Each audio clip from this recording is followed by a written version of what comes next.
দক্ষিণী সিনেমার বাজারে নতুন ঝড় তুলেছে পবন কল্যাণ অভিনীত দে কল হিম ওজি। মুক্তির আগেই ছবিটি ঘিরে দর্শকদের মধ্যে প্রবল আগ্রহ তৈরি হয়েছিল। অগ্রিম বুকিংয়ের পরিসংখ্যানই প্রমাণ করেছে পবনের ভক্তরা দীর্ঘদিন ধরে এই ছবির অপেক্ষায় ছিলেন। অবশেষে মুক্তির দিন থেকে ছবিটি একের পর এক রেকর্ড গড়তে শুরু করেছে। বিশেষ করে প্রিমিয়ার ডের আয় দিয়ে এটি ভেঙে দিয়েছে আল্লু অর্জুন অভিনীত বহু আলোচিত ছবি পুষ্পা 2 দ্য রুল এর রেকর্ড।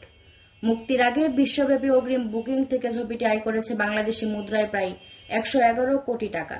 শুধু ভারতের বাজারে মুক্তির আগে দিন রাত পর্যন্ত প্রিমিয়ার শোর টিকিট বিক্রি থেকে আয় দাঁড়ায় প্রায় 30 কোটি টাকা, যা দক্ষিণী সিনেমার ইতিহাসে নতুন মাইল ফলক। তুলনামূলকভাবে পুষ্পা 2 প্রিমিয়ার শো থেকে আয় করেছিল 15,65,00,000 টাকা, অর্থাৎ প্রিমিয়ার আয়ের ক্ষেত্রে অজিত দ্বিগুণ এগিয়ে রেকর্ড করেছে। অগ্রিম বুকিং এর সাফল্যের পর মুক্তির প্রথম দিনেও ছবিটি বক্স অফিসে দাপট দেখিয়েছে।